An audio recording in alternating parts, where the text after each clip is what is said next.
ಕರ್ನಾಟಕವನ್ನ ಜಾಗತಿಕ GCC hub ಆಗಿ ಮತ್ತಷ್ಟು ಬಲಪಡಿಸುವ ನಿಟ್ಟಿನಲ್ಲಿ ರಾಜ್ಯ ಸರ್ಕಾರ ಮಹತ್ವದ ಹೆಜ್ಜೆ ಇಟ್ಟಿದೆ. ಆ ಕುರಿತು ಒಂದು ವರದಿ ಇಲ್ಲಿದೆ ನೋಡಿ.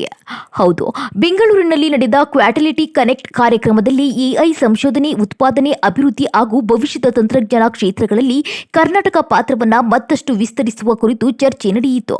ಈ ವೇಳೆ ಸಭೆಯಲ್ಲಿ ಗೂಗಲ್, ನೀಟಲ್, ಐಬಿಎಂ ಸೇರಿದಂತೆ 150ಕ್ಕೂ ಹೆಚ್ಚು ಬಹುರಾಷ್ಟ್ರೀಯ ಕಂಪನಿಗಳ ಪ್ರತಿನಿಧಿಗಳು ಭಾಗವಹಿಸಿ ಕೌಶಲ್ಯ ಅಭಿವೃದ್ಧಿ, ಮೂಲಸೌಕರ್ಯ ಹಾಗೂ ಹೂಡಿಕೆ ವಾತಾವರಣ ಕುರಿತು ಸರ್ಕಾರಕ್ಕೆ ಸಲಹೆಗಳನ್ನು ನೀಡಿದರು. ಅಷ್ಟೇ ಅಲ್ಲದೆ 2029ರೊಳಗೆ 500 ಹೊಸ ಜಿಸಿಸಿಗಳನ್ನು ಸ್ಥಾಪಿಸಿ 3 ಲಕ್ಷ ಉದ್ಯೋಗ ಸೃಷ್ಟಿಸುವ ಹಾಗೂ $50 ಬಿಲಿಯನ್ ಆರ್ಥಿಕ ಮೌಲ್ಯ ನಿರ್ಮಿಸುವ ಗುರಿಯನ್ನು ಸರ್ಕಾರ ಹೊಂದಿದೆ ಎಂದರು. ಒಟ್ಟಾರೆ ಜಾಗತಿಕ ಹೂಡಿಕೆ, ತಂತ್ರಜ್ಞಾನ ಅಭಿವೃದ್ಧಿ ಹಾಗೂ ಉದ್ಯೋಗ ಸೃಷ್ಟಿಸುವಲ್ಲಿ ಕರ್ನಾಟಕದ ಸ್ಥಾನವನ್ನು ಮತ್ತಷ್ಟು ಬಲಪಡಿಸುವತ್ತ ಕ್ವಾಲಿಟಿ ಕನೆಕ್ಟ್ ಮಹತ್ವದ ಹೆಜ್ಜೆ ಇಟ್ಟಿದೆ.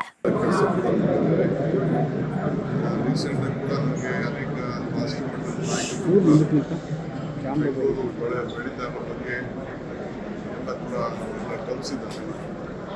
ನಾವು ಅವರ ಏನೇನು ಅವಶ್ಯಕತೆ ಇದೆ ಅದಕ್ಕೆಲ್ಲ ಕೂಡ ಅವ್ರಿಗೆ ಮ್ಯಾಚ್ ಮಾಡಲಿಕ್ಕೆ ನಾವೆಲ್ಲ ಸಿದ್ಧತೆ ಇದ್ದೇವೆ.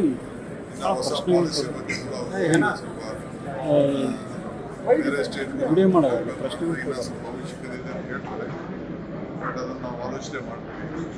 ಸೊ ಅವ್ರ ಸೊಲ್ಯೂಷನ್ ಕೂಡ ನಾವೆಲ್ಲ ಗಮನ ಇಟ್ಕೊಂಡು ಬೆಂಗಳೂರನ್ನ ಇನ್ನು ಯಾವ ರೀತಿ ಬೆಳೆಸಬೇಕು, ನಮ್ಮ ಬಿಯಾಂಡ್ ಬೆಂಗಳೂರು ಯಾವ ರೀತಿ ಮಾಡಬೇಕು. ನಾನೀಗಾಗಲೇ ಅವ್ರಿಗೆ ಹೇಳ್ತೇನೆ, ಎಲ್ಲಿ 2 ಟೈರ್ 3 ಟೈರ್ ಸಿಟೀಸಲ್ಲಿ ಉದ್ಯೋಗ ನೀವು ಅಲ್ಲಿ ಜಾಸ್ತಿ ಕೊಡ್ತಿರೋ ಅಲ್ಲೆಲ್ಲ ಕೂಡ ಸ್ವಲ್ಪ ಚೀಪರ್ ಪ್ರೈಸ್ಗೆ, ಅಂದರೆ ಕಡಿಮೆ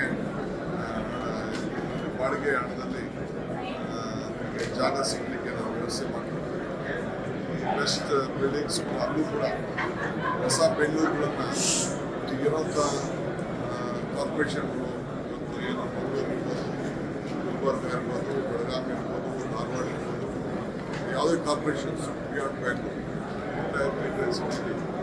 ಯಾರು ಅಲ್ಲಿ ಹೋಗಿ ಕೆಲಸ ಮಾಡಲಿಕ್ಕೆ ಇಚ್ಛೆ ಪಡ್ತಾರೆ, ಅಲ್ಲಿ ಇನ್ಫಾರ್ಮೇಷನ್ ಕ್ರಿಯೇಟ್ ಮಾಡಲಿಕ್ಕೆ ಸರ್ಕಾರ ಬದ್ಧವಾಗಿದೆ ಅನ್ನೋ